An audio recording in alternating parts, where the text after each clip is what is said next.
Hi, everyone. Judge Andrew Napolitano here for Judging Freedom.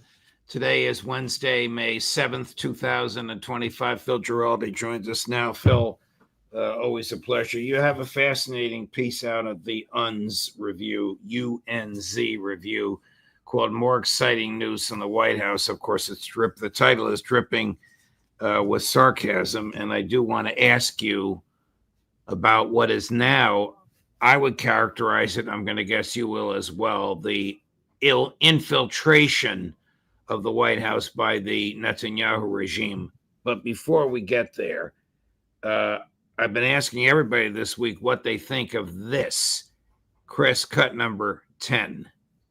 Ukraine, there's been discussions they will have to give up some of the land. Russia will have to give up all of Ukraine because that's what they want. All of Ukraine, meaning they wouldn't keep any of the land that they've claimed? Russia would have to give up all of Ukraine because what Russia wants is all of Ukraine. And if I didn't get involved, they would be fighting right now for all of Ukraine.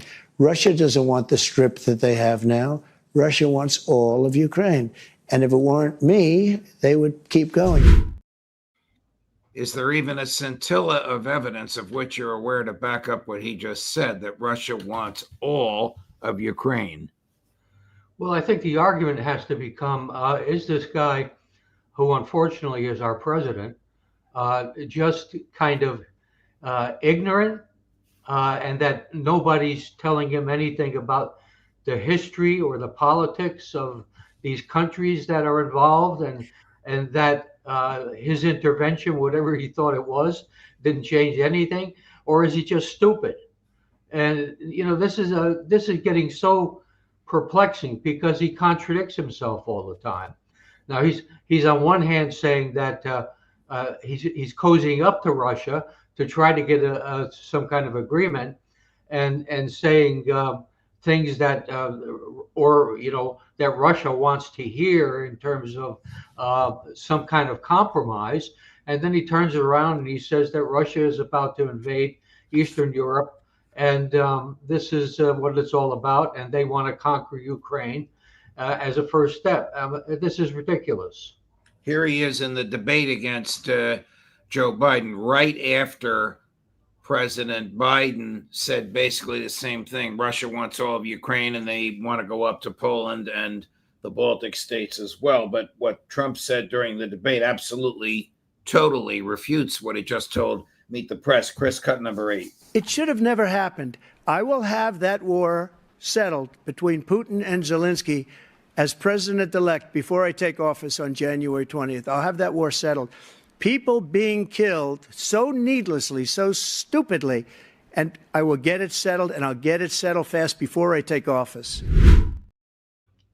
Geez, I don't know which is more telling, his boasting or Biden's looking like he's a zombie during that debate, but whatever. We're not here to analyze Biden's brain.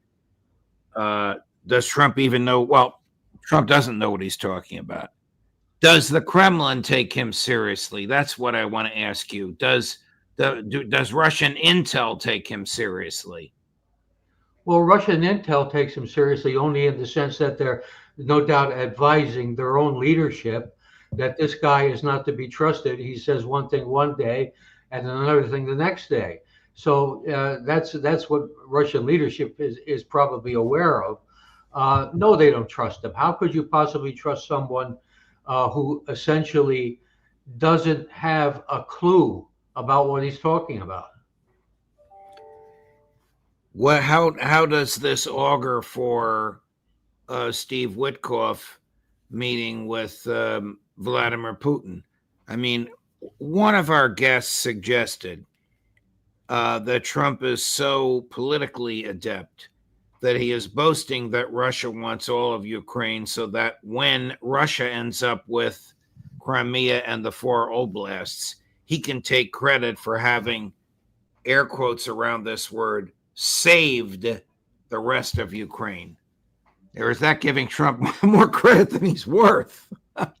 Well, I think there's certainly this showman type aspect of him where he always wants to be in the limelight, and he always wants to make it look like he's done something wonderful and that he's come out with something that is befitting of a genius. He's constantly playing that card, and that's part of his problem. And but the fact is, yeah, he probably and then think about Witkoff. This is I don't know if you've seen it, but there's been some talk this past week about Witkoff when he goes off on these missions and talks to people. He doesn't have any professional diplomats or intelligence officers or anybody accompanying him. So he basically goes in. I guess he talks to Trump on the phone, and then he wings it with Putin. And then he talks to Trump on the phone again and wings it in terms of what the conclusions are. That's the only thing I can figure. Well, he really needs a professional staff, and he needs intel with him. Does he know that whatever he's saying to Trump on the phone is being heard by Russian intel?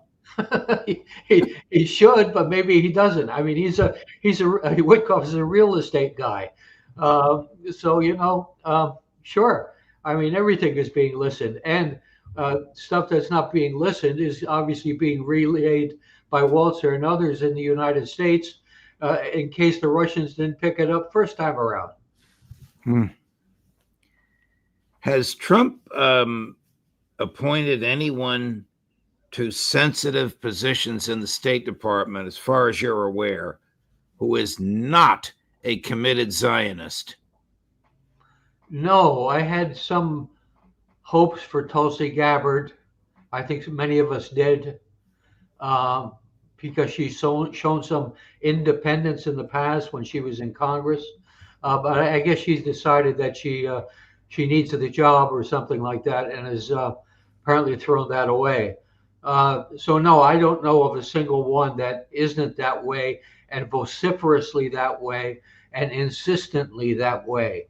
I guess it's Professor Sachs has said that this administration is an Israel first administration, and I can't say it better than that. Is Trump as culpable for genocide as Biden was, and does he deserve a similar sobriquet as Genocide Joe got?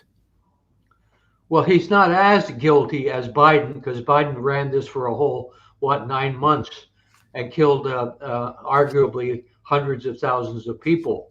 And we've had reports again this week from the media, former staffers for the Biden administration revealing that Biden never, ever during that whole time put any pressure on Israel or on Netanyahu to come to some kind of ceasefire or agreement. So he was not even interested in that. Trump at least made a minor effort with Witkoff, which of course Netanyahu then destroyed. And again, there was no pushing.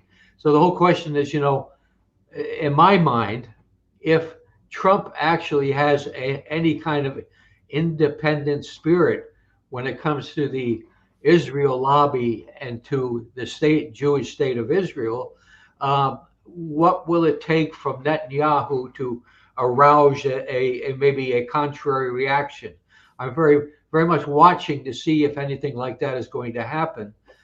There's some burbling going on today about the Houthi business and the messages that are being sent, contrary messages and incomprehensible messages, again, coming out of Trump and coming out of others in the administration. So this is the norm. You mentioned Tulsi Gabbard. Here she is last week, cut number 20.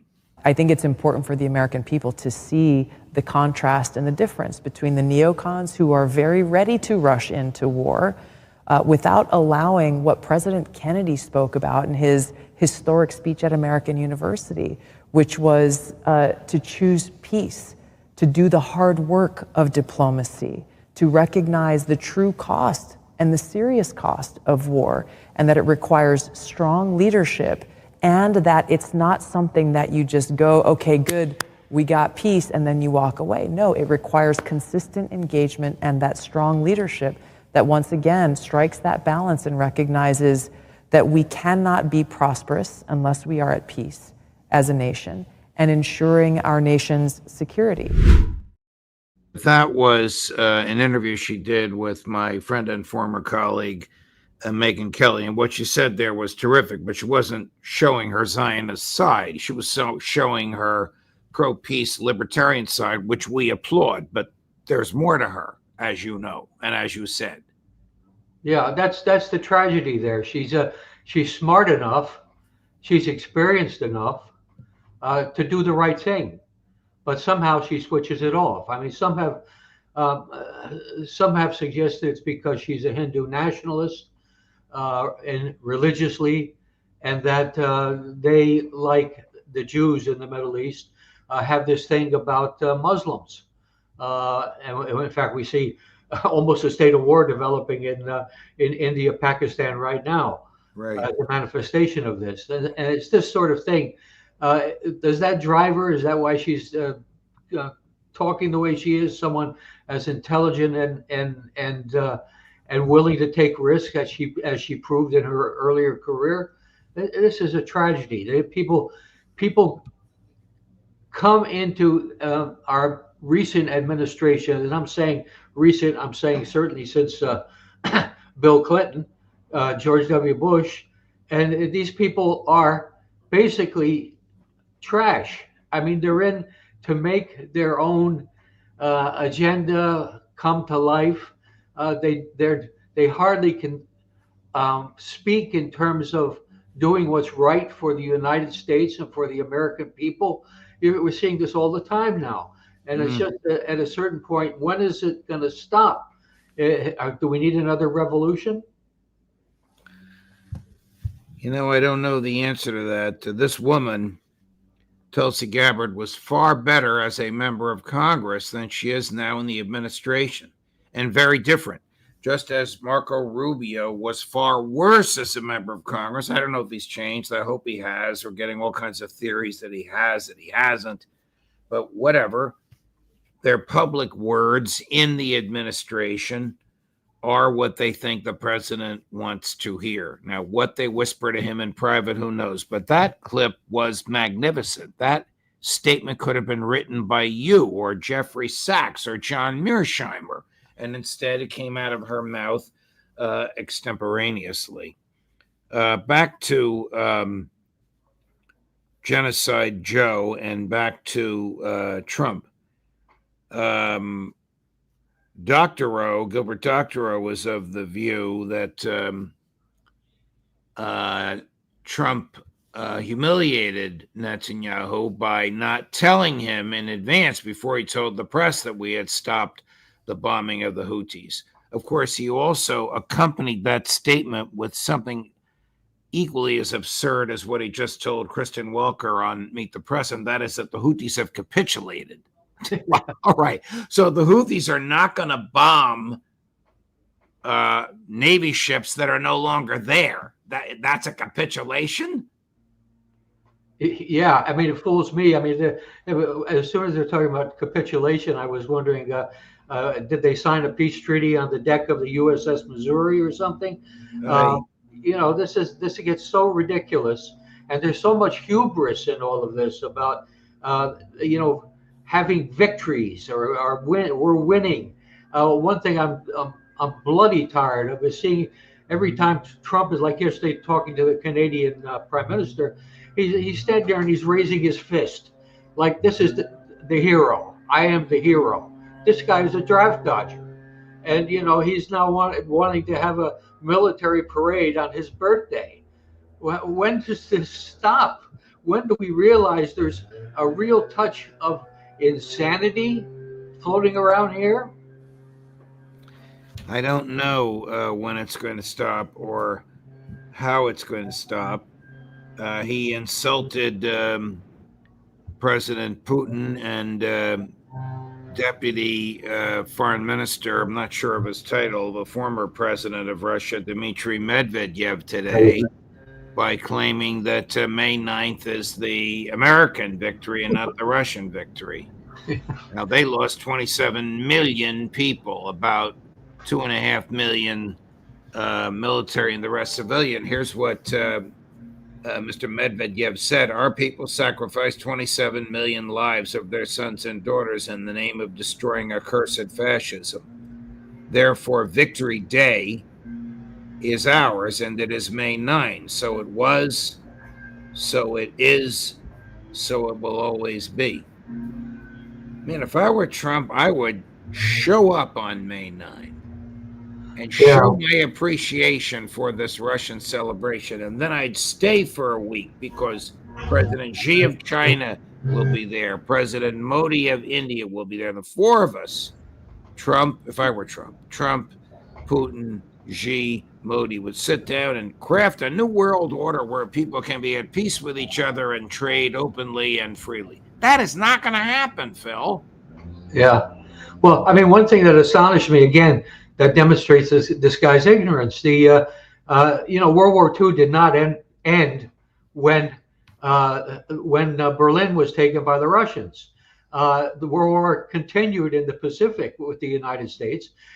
When I was growing up, we used to refer to VE Day, Victory in Europe Day, and it was VJ Day, Victory in Japan, months later. And did he go to school anywhere? I mean, did they actually? He went to the New York Military Academy as a prep school, and then he went to the University of Pennsylvania, an Ivy League school. His sister, before she died, a federal judge, a colleague of mine in the New Jersey judiciary, claimed that he paid people to take exams for him to get into Penn, and intimated he paid people to take exams for him while he was at Penn. Who knows? Well, he certainly paid off somebody to get his bone spurs so he wouldn't have to go to Vietnam. Well, anyway, there were a lot of people like that. Yes. You mentioned something that I had not heard of in your piece, More Exciting News from the White House. Do states, American states of the Union, actually require pledges of no boycotting Israel, meaning no intentional purchase of a good or a commodity or a service from somewhere else in order to receive a state benefit? It was that would violate the Commerce Clause, and it would violate the First Amendment. It would violate the Fifth Amendment. Yeah, no, it's absolutely true. There are right now 38 out of our 50 states that have one measure or another. It can either be a written document that you have to sign saying you will not engage in any boycotts or any similar punishments of Israel if you want to get this state benefit or this state job. And in some cases, it's just you have to stand in somebody with presumably your hand on the Old Testament and swear that you are not going to participate with any groups that advocate anything like that. So there are 38 states that do that, and they condition their benefits and their jobs and whatever else on your swearing an oath or pledging something having to do with a foreign country. So that is a fact. And of course, now we're seeing this kind of stuff replaying in the Congress with the various bills that are before Congress right now that basically would do the same thing at the federal level, where if you are basically someone who has advocated boycotting Israel, there will be consequences for you in terms of your interaction with the federal government. The bill, fortunate that this was supposed to do that, was I think 2 days ago, and it's still bouncing around. The House leadership, this is the bill by Congressman Mike Lawler, a Republican of New York. Yeah. The House Republican leadership pulled it from a vote because they didn't have enough votes. But Phil, this is a criminal statute. Right. This provides for prosecution and criminal penalties. This is lunacy because under the Fifth Amendment, you have the right to decide from whom you're going to purchase anything. There you go. Thomas Massey, MTG, that's Marjorie Taylor Greene, trash bill that would punish orgs who boycott Israel. This is another one. This is not Mike Lawler's. This is Marjorie Taylor Greene. Massey, of course, is opposed to it. The Democrats are opposed to it. Massey just needs one or two of his buddies to oppose it with him, and they can't get it off the floor of the House. But think about what they're doing, punishing you for making a personal choice about from where you're going to buy a product. That freedom is protected from assault by the assault by the federal government by the Fifth Amendment, and protected from assault by the 14th from the states by the 14th Amendment. It's beyond me what these people think they can get away with. Yeah, and of course it also has a free speech aspect. Yes, Where you're suddenly criminalizing saying certain things or supporting certain things. A lot of people will take the lesser path by basically not being willing to speak the truth or be honest about anything anymore, and will not be willing to vote that way. Will not be willing to look what's going on also in the State Department with looking at people's social networks to see what they email to their friends. This is becoming an issue that they won't issue you a visa if you're a foreigner and they don't like what they're seeing. And they're also, of course, using this as a pretext to deport people that they, again, that they don't like what you're saying or what right. you're thinking. Now I'm looking at the shirt you're wearing. That appears to have the map of Italy on it. If you went to a store and had a choice between buying that shirt and a comparable shirt made in Tel Aviv, you'd have no choice. I guess you wouldn't see it in the store because the storekeeper wouldn't have the choice. Well, I would probably have an accident and kind of have the Israeli Tel Aviv shirt fall on the floor on it so I could step on it. But that's my personal opinion, and I'll probably be in trouble tomorrow with Congress over that. And I understand they're reopening Alcatraz. Have you seen that? Probably you and me and a lot of other people will have reserved rooms there. I just hope we have a nice view of the Golden Gate Bridge or something like that. But this is so ridiculous. They're criminalizing everything that used to be rights, privileges, and liberties of the American people. And God knows where this is going to go. Phil, this has only been 110 days. I don't know how many thousand days are remaining, but 3 years and 9 months to go. Yeah. Well, why did they call Biden Genocide Joe and there's no sobriquet for Trump?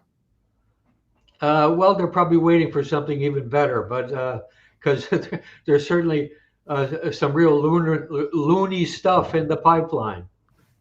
Yeah. Phil, thank you very much. Thanks for your courage. Thanks for all the research you do. Thanks for the columns that you send us. And thanks for being a regular on the show. We'll look forward to seeing you next week. Thank you. Look forward to seeing you. Of course, all the best. My best to Angela. Tomorrow, Thursday at 2:00 in the afternoon from Tehran, Iran. Ready for this? Max Blumenthal. 3:00, Professor John Mearsheimer. 4:00, Colonel Lawrence Wilkerson. 4:30 from Moscow, Pepe Escobar. Judge Napolitano for Judging Freedom.